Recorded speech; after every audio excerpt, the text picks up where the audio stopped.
আচ্ছা, শপথ নিয়ে আপনার প্রশ্ন করেছিলেন। শপথ হচ্ছে আমরা খুব দ্রুত শপথ সম্পন্ন হবে, আর খুব দেরি হলেও এটা 16 বা 17 তারিখ, এর পরে যাবে না।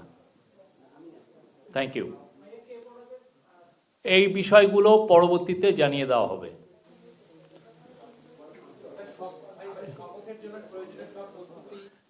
শপথের জন্য প্রস্তুতির কাজ গতকাল থেকেই শুরু হয়েছে। আজকে আপনারা দেখেছেন যে গেজেট অলরেডি এমপিদের গেজেট প্রকাশ হয়েছে এবং বাকি কাজ খুব দ্রুত গতিতে চলছে। চিফ অ্যাডভাইজার কালকেও কাজ করেছেন, আজকেও চিফ অ্যাডভাইজার কাজ করছেন এবং পুরো টিম কাজ করছে, ক্যাবিনেট কাজ করছে স্মুথ ট্রানজিশনের জন্য।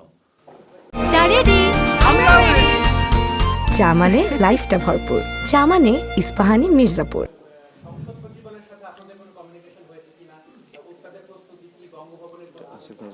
এটা ডক্টর আসিফ নজরুল দেখছেন। Any other question? শপথের কে পড়াবেন এটা আপনাদেরকে পরবর্তীতে জানিয়ে দেওয়া হবে। Thank you. আমি যতটুকু পারি জানা ছিল আমি সেই উপরেই আপনাকে বললাম। Thank you.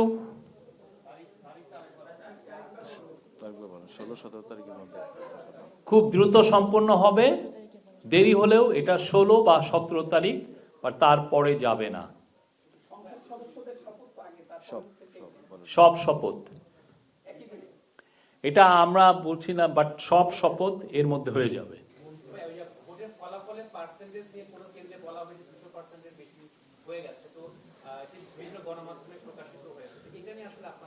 কালকে এটা again another example of bad journalism. ওইখানে যিনি রিপোর্টটা করেছেন ওনার উচিত ছিল যিনি রিটার্নিং অফিসার তাকে একটা ফোন দেওয়া, তাহলেই কিন্তু এটার দ্রুত উনি একটা উত্তর পেতেন। উনি তাকে, আপনি যদি রিপোর্টটা দেখেন ওইখানে কিন্তু উনি কাউকেই ফোন দেননি। উনি ইলেকশন কমিশনকেও ফোন দিতে পারতেন, উনি যেই কেন্দ্র থেকে যেই জায়গা থেকে এটা অরিজিনেট হয়েছে তাকেও ফোন দিতে পারতেন, কাউকেই ফোন দেননি। এটা তো বেসিক জার্নালিজম যে একটা কোশ্চেন হয়েছে আমি কার কাছে উত্তরটা জানবো। তো পরবর্তীতে দেখেছেন যে এটা আসলে আমরা ইলেকশন কমিশনের কাছে জানতে চেয়েছিলাম, তারা বলেছেন এটা টাইপোগ্রাফিক্যাল এরর, এখানে 2টা 2-এর জায়গায় 3টা 2 বসে গিয়েছিল, ফলে এটা একটা 5 ডিজিটের ফিগার ছিল, এটা 6 ডিজিট হয়ে গেছে। অরিজিনাল যেই ডকুমেন্টে রিটার্নিং অফিসার সাইন করেছেন সেটা ঠিক ছিল এবং ওইটা ইমিডিয়েটলি এটা কারেক্ট করা হয়েছে।